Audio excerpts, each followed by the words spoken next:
22장의 말씀도 어저께 말씀과 연결되면서 여호사밧 이후에, 그러니까 여호사밧의 손자가 되죠. 이 아하시아가 이제 여호람의 막내 아들인데, 어떻게 보면 그때 당시에 그 풍습과 또 왕위를 잇는 그 관습에 따르면 왕위에 오를 수 없는 자격이었지만 그 아버지 여호람 때에 아라비아 사람들이 쳐들어와서 나머지 그 아하시아를 빼고 다 죽여버립니다. 그러니까 홀로 남아서 이제 여호람이 죽게 되니까 이제 남은 이 막내인 아하시아가 왕위에 오르게 됩니다. 그런데 왕위에 오를 때 나이는 42세였고 또 그가 왕으로 등극하고 유다를 치지했던 기간은 1년밖에 되지 않습니다.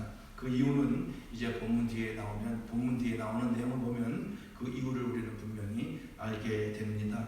그리고 이 아하시아의 족보를 생각해 보면 아달랴는 아합의 딸이었고 또 아합의 아들 요람은 아달랴의 이 누이 관계였고, 그리고 아하시아는 다시 말하면 이 이스라엘 왕의 그 요람의 외삼촌이었습니다. 그러니까 아주 끈끈한 이 혈육 관계 가운데 있었다는 것들을 우리에게 보여주고 있습니다.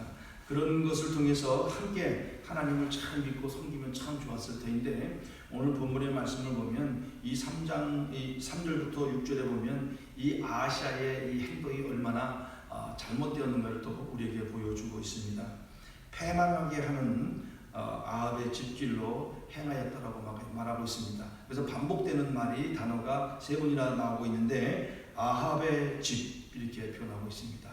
아합의 집에 길로 행하고 또 아합의 집에 가르침을 따라서 이 2번을 반복합니다. 그리고 아합의 집 같이 이렇게 표현하고 있습니다.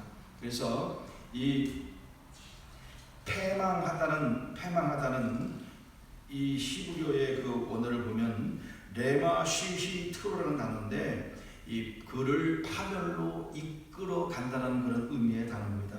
다시 말하면 이 심판자인 여호와 하나님에 의해서 당하게 될 완전한 파멸을 의미하고 있습니다.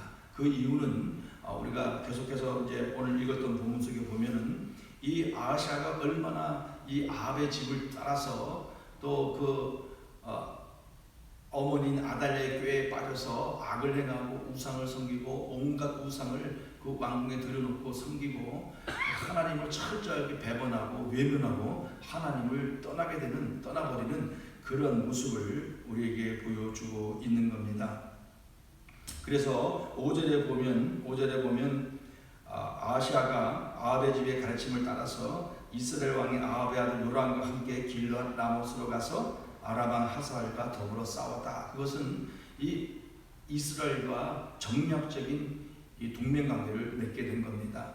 그리고 이렇게 맺게 되면은 이제 북이스라엘과의 전쟁도 이제 일어나지 않을 뿐더러 그 주변 아람의 세력으로부터 보호를 할 수 있고 그들을 대항할 수 있다는 그런 이 전략적인 이 생각을 가지고 동맹을 맺었지만, 그 동맹을 맺었지만 그 맺은 가운데 또 더불어 따라왔던 것이 그 어머니인 아달랴가 온갖 수단을 동원해서 이 아하시아를 꼬드겨서 철저하게 자기가 갖고 왔던 우상을 섬기게 만들어버립니다. 하나님을 믿지 않냐고 하나님을 버리고 그 받아왔던 율법의 모든 내용을 다 내려놓고 이제는 그 어머니가 갖고 왔던 우상을 섬기기 시작하는 겁니다. 그래서 오늘 성경은 반복하면서 아합의 집에 길로 가르침을, 그래서 이 가르침을 받았다는 이 가르침이라는 히브리어는요 요아침이라는 단어인데, 이거는 뭐냐면 상당한 자들이라는 뜻입니다.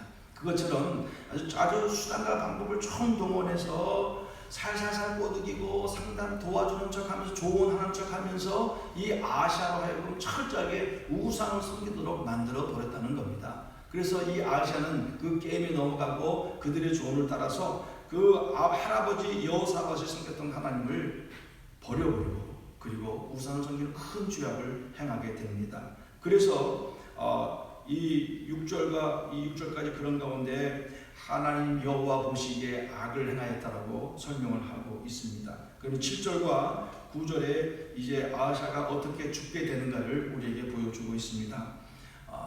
이 요람이 아람 왕 하사엘과 하사엘과 싸우다가 이제 부상을 당합니다. 그래서 이 부상을 치료하기 위해서 이스라엘 지방으로 들어가서 치료하는 소식을 또 이 아하시아가 듣고 외삼촌 아닙니까? 그러니까 너무 좀 안 돼서 이제 방문하게 됩니다. 그런데 이 본문에 나타나면 7절에 보면 이제 예후를 맞았다 이렇게 표현하고 있습니다. 예후가 누구였습니까?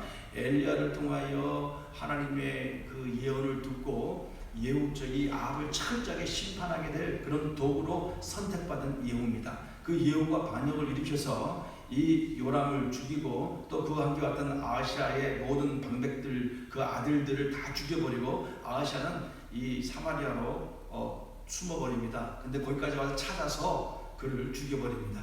이렇게 비참하게 아하시아가 죽임을 당하는 건데 그것은 하나님의 계획에 속해 있었다라고 표현을 하고 있는 것입니다. 7절에 보면 하나님께로 말미암는 것이다. 요람이 이렇게 당한 것도 하나님의 뜻이었고 아하시아도 이렇게 악을 행함으로 결국 하나님의 심판의 자리에 들어가게 되었다라는 것을 우리에게 보여주고 있는 것입니다.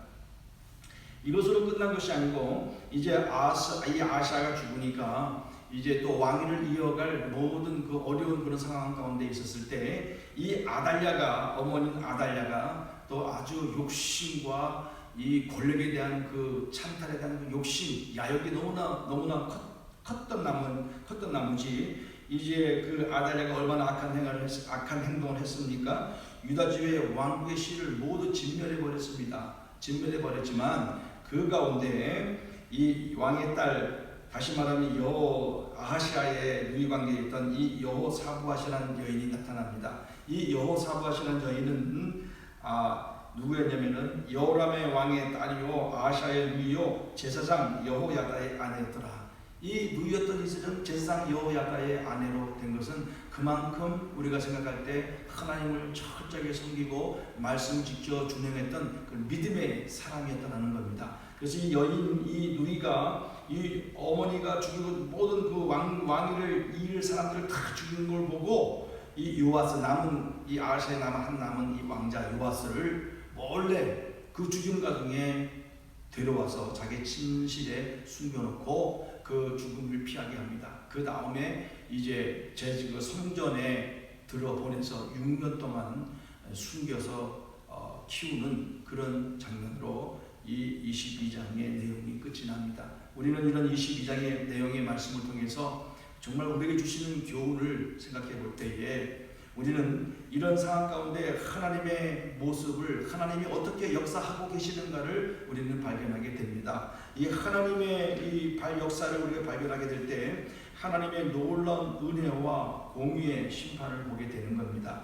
하나님은 이렇게 회개의 기회를 주고 악을 행하고 하나님에 대해서 위배되는 자들에게는 분명하게 보시고 다 알고 계시기 때문에 공의로 심판하셔서 요람을 예후에게 죽게 만들으셨습니다. 그리고 아하시아도 그 죄악으로 인해서 하나님이 공의의 심판을 행하는 것을 또 우리에게 보여주고 있습니다. 그 어머니였던 아달랴도 6년 후에 비참하게 죽임을 당하게 됩니다. 이렇게 하나님의 말씀에 불순종하고 하나님을 버리고 우상을 숭배하고 하나님이 기뻐하지 아니하는 행동을 했던 이들은 철저하게 하나님의 공의의 심판의 자리에 들어가게 될 수밖에 없다는 사실을 우리에게 교훈해 주고 있는 것입니다. 그리고 또 우리가 알 수 있는 것은 하나님의 놀라운 은혜입니다. 하나님은 다윗과 언약을 통해서 반드시 너의 왕위가 계속될 것이라는 그 약속의 말씀, 그리고 이 다윗의 이 가문을 통하여 후대에 나타날 메시아가 와야 하기 때문에 하나님 그 가운데 하나님의 그 대상 여호야다의 아내인 또 이 아하시아의 그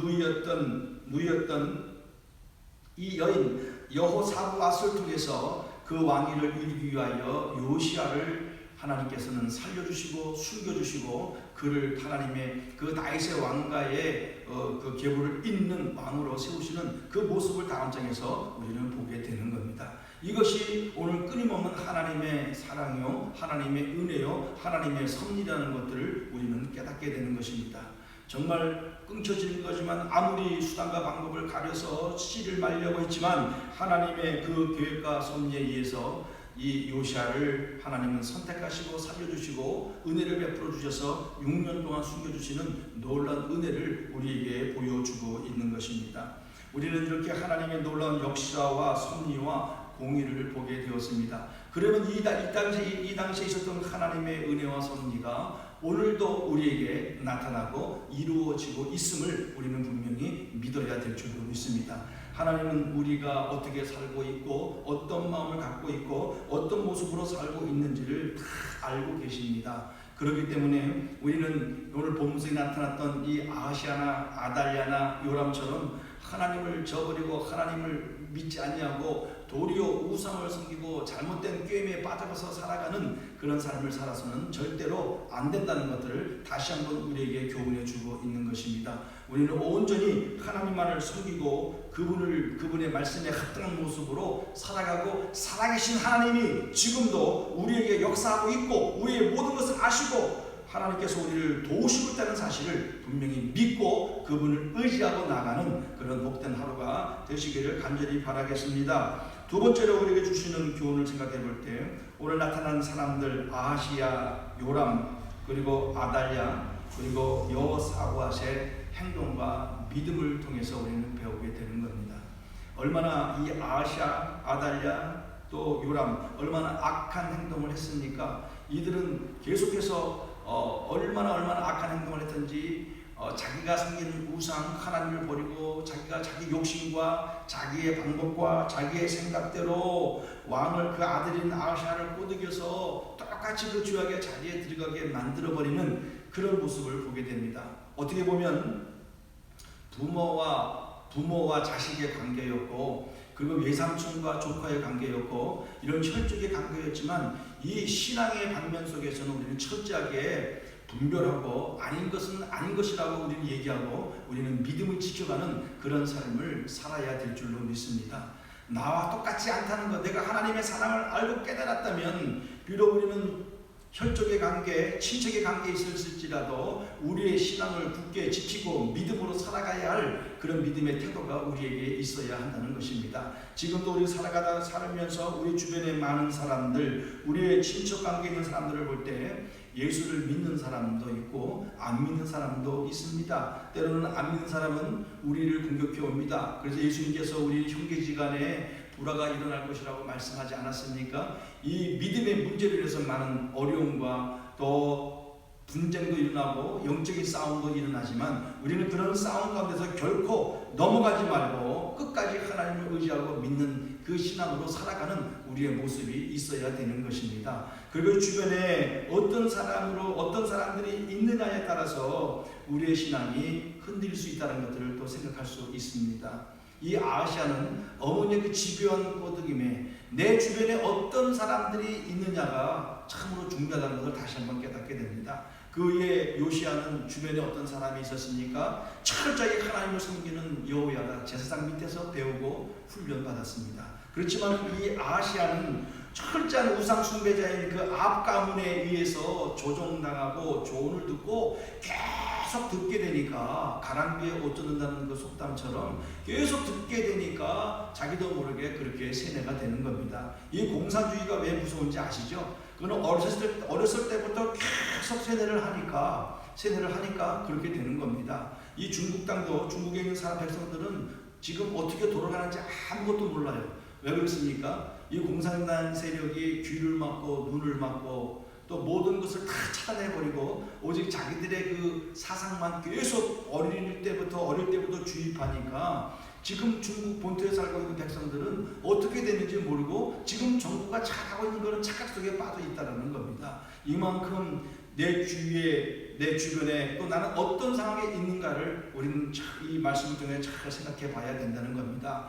내 주위에 어떤 사람이 있느냐, 정말 믿음이 있고 하나님을 사랑하고 그리고 정말 하나님의 뜻대로 살려고 몸부림치는 사람들이 내 주변에 많이 있는가? 아니면 내 주변에 정말 온갖 악을 저지르고 그리고 우상을 섬기고 하나님을 멀리하고 불신앙으로 살아가는 사람들이 내 주위에 많아서 나는 늘 그런 사람들의 이야기를 듣고 살고 있지는 않는가? 이런 것을 한번 돌아보면서 그럼에도 불구하고 우리는 이 말씀의 본문을 통해서 철저하게 하나님의 말씀을 의지하고 믿음으로 믿음으로 살아가게 된다면 우리는 점점점 그들을 멀리하게 될 것이고, 우리가 찾아야 할 사람들, 내 옆에 두어야 할 사람들은 정말 함께 선한 싸움을 싸우고 함께 믿음을 가지고 하나님의 영광을 위해 살아가는 그런 사람들과의 아름다운 교제가 나타나야 될 줄로 믿습니다.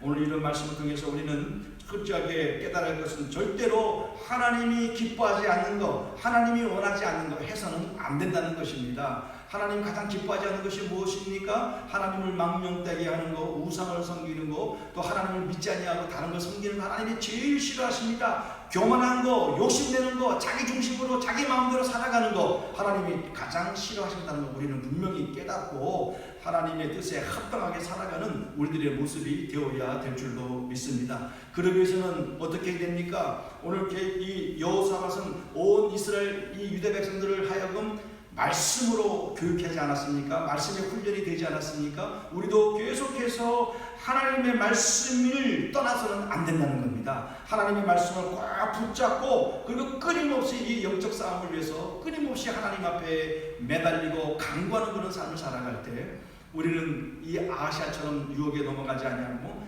아달랴처럼 자기 욕심과 욕망과 이기심에 빠져서 죄악에 넘어가지 아니하고 우리는 도리어 이 여호야다의 이 아내였던 누구였습니까? 여호사밧처럼 철저히 하나님을 믿는 신앙으로 살아갈 때에 우리는 하나님 앞에 귀하게 쓰임받고 하나님께 영광 돌리는 그런 삶을 살아가게 되는 귀한 시간이 될 줄로 믿습니다. 그래서 오늘도 하루도 이 말씀을 기억하면서 다시 한번 우리에게 주시는 교훈을 따라 하나님의 살아계심을 분명히 믿고 그리고 정말 신실한 믿음으로 승리하는 복된 하루가 되시기를 간절히 바라겠습니다. 기도하겠습니다. 하나님 아버지 감사합니다. 오늘도 역대하 22장의 말씀을 통하여 하나님의 그 공의와 은혜와 신실하심을 다시 한번 깨닫게 해주셔서 감사합니다. 그리고 나타났던 아하시아 그리고 하나님 아버지여 아달랴, 요람, 또 여호사밧 이렇게 정말 하나님을 섬겼던